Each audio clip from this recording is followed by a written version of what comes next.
Bismillahirrahmanirrahim. Assalamualaikum warahmatullahi wabarakatuh. Perkenalkan, nama saya Emma Juna Damayanti dengan NIM 20211010 semester 4 Prodi Pendidikan Matematika.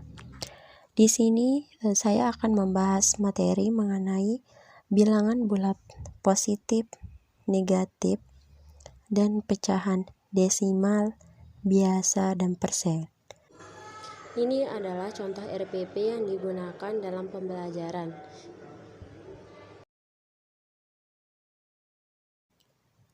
Selanjutnya, di sini saya akan membahas mengenai pengertian bilangan bulat. Bilangan bulat bukan berarti kumpulan atau himpunan bilangan yang bentuknya bulat ya, tapi nilainya yang bulat. Bilangan bulat terdiri dari bilangan cacah dan bilangan bulat negatif. Himpunan bilangan bulat dalam matematika dilambangkan dengan Z. Lambang ini berasal dari bahasa Jerman, yaitu Zahlen, yang berarti bilangan. Bilangan cacah sendiri merupakan himpunan bilangan yang terdiri dari bilangan 0 dan bilangan bulat positif. Bilangan bulat positif bisa juga disebut sebagai bilangan asli, merupakan himpunan bilangan bulat yang bernilai positif. Sementara itu, bilangan bulat negatif merupakan himpunan bilangan bulat yang bernilai negatif. Berikutnya, pembagian bilangan bulat pada garis bilangan. Teman-teman bisa lihat garis bilangan pada slide berikut ini, yang dimana angka 0 itu adalah sebagai pembatas antara bilangan bulat negatif dan bilangan bulat positif, yang dimana bilangan bulat positif itu adalah 1, 2, 3, 4, 5, dan seterusnya. Sedangkan bilangan bulat negatif adalah bilangan min 1, min 2, min 3, min 4, dan min 5. Kalau bilangan cacah itu adalah bilangan yang mulai dari 0, yaitu 0, 1, 2, 3, 4, 5.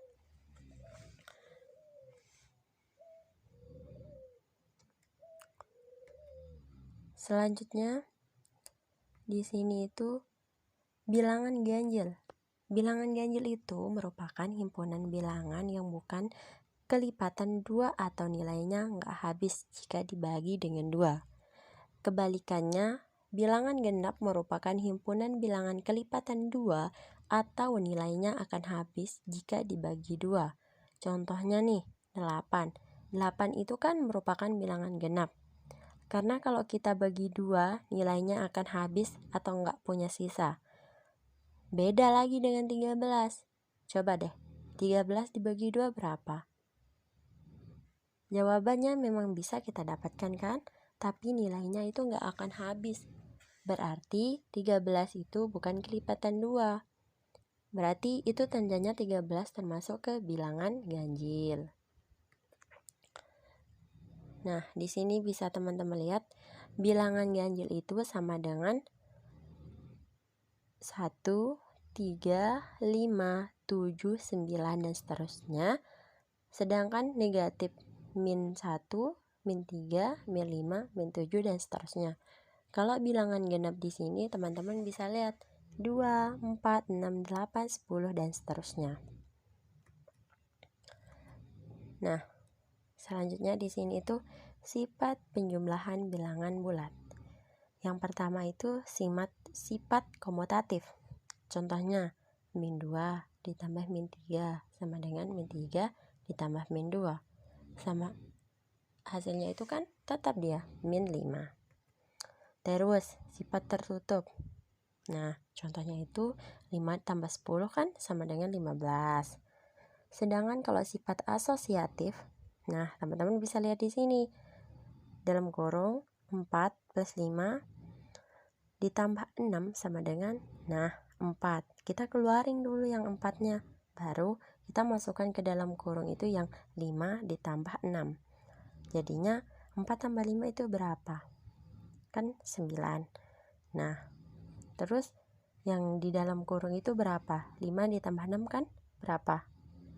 11. Jadinya yang di luar kurung itu kita tulis di bawahnya, baru ditambah Dengan 5 ditambah 6 kan 11. Nah, hasilnya itu sama-sama 15. Selanjutnya, mempunyai unsur identitas.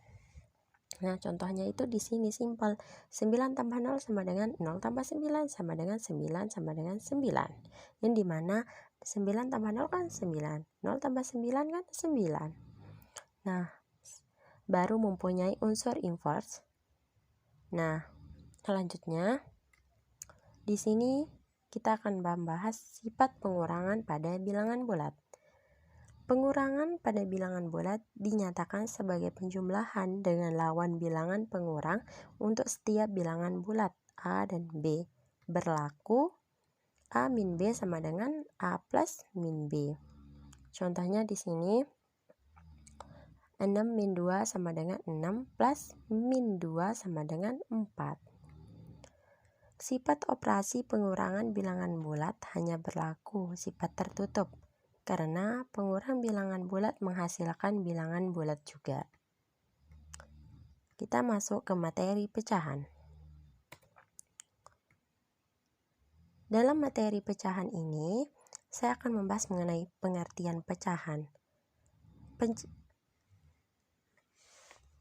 Dia akan dinyatakan pecahan jika A per B, di mana A dan B bilangan bulat, serta B tidak sama dengan 0. A sama dengan pembilang dan B sama dengan penyebut. Jenis-jenis pecahan. Nah, jenis-jenis pecahan itu di sini itu ada 5. Yang pertama itu pecahan biasa, berbentuk A per B. Terus yang kedua pecahan campuran, terdiri dari bilangan bulat dan pecahan. Yang ketiga itu pecahan desimal. Yang keempat itu pecahan persen atau per status. Dan yang kelima itu per mil atau per 1000.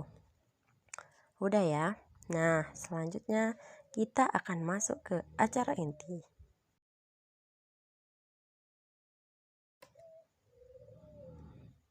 Jeng jeng. Tugas. Di sini saya akan memberikan tugas terhadap adik-adik mengenai kalian itu harus mencari contoh dari masing-masing jenis pecahan tersebut, karena di dalam materi pecahan itu masih ada yang kurang. Tugas kalian itu harus mencari contoh dari kelima jenis pecahan tersebut. Kemudian kalian cari contoh soalnya, langsung dijawab. Dan jawabannya ini tuh adik-adik kembangkan berdasarkan pemahaman kalian. Nah, ingat ya, langkah-langkahnya itu harus ditulis dan jangan mencontek. Sekian penjelasan dari saya. Saya mengucapkan terima kasih. Wassalamualaikum warahmatullahi wabarakatuh.